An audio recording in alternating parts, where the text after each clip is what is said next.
And if watching this now you're feeling a little bit shocked, this is how I was feeling when I heard this information, and this is how our source was feeling when he was hearing this information in this meeting, because this is just the beginning. Now, during the time of this ceasefire, everyone's shocked, everyone's frightened, everyone's really terrified about where this is going to go. There are all kinds of heavy controls over populations everywhere. And then the next thing that happens in this chess game that's being played is that biological weapons are released on China. He heard this being discussed in this meeting. They will release a flu-like virus that will be genetically targeted against the Chinese population.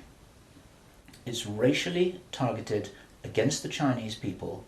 It's designed to spread like wildfire and to knock out a large number of the Chinese people.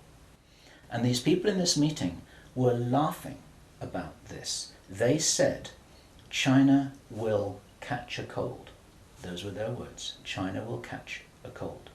And they were laughing about the fact that these biological weapons will wreak havoc among the Chinese population.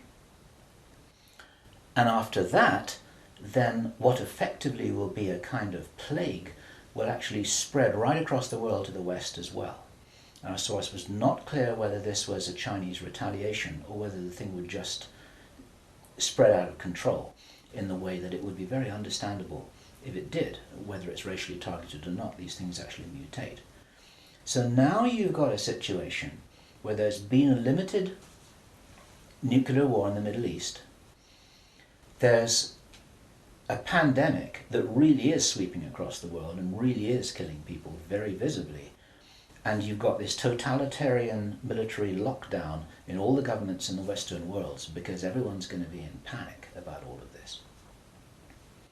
And then, he said, then the real war starts.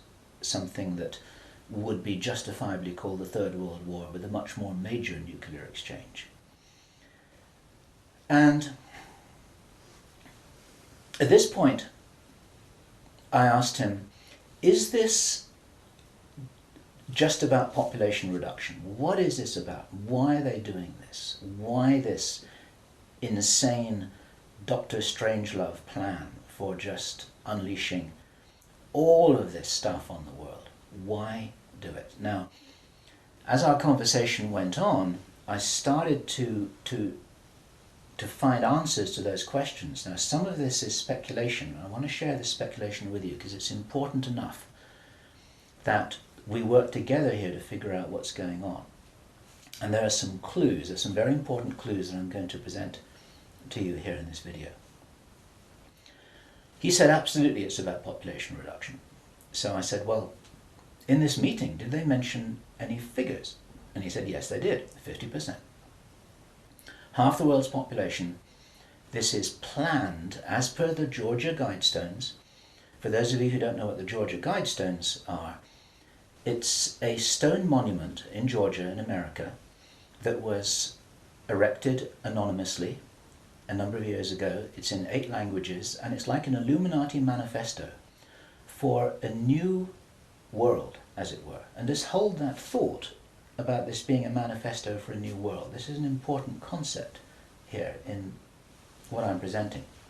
One of the key parts of this manifesto for this new world is that there should be a population of 500 million people. Now, 500 million people is an enormous reduction from the nearly 7 billion that we've got at the moment. That's pretty much 95% of people who would no longer be on this planet. And 50% is a step towards that. And there's a reason why they're doing all of this. There's a reason why they're in a hurry. There's a reason for this insanity. And when he was explaining this, then he said that they have a name for this plan. This project has got a name. And I said, well, what is this name? He said, it is called the Anglo-Saxon Mission. The Anglo-Saxon Mission. Now, I'd heard that before. It was something historical, I think, to do with the Crusades quite a long time ago. But I hadn't heard it in the present day context, and neither had he. And later on, as he continued to tell his story, I began to understand what I thought this might be about. Hence the title of this video, and the reason why I want to share this information with you, because we need to work together to figure out what's going on here. It's extremely important to understand.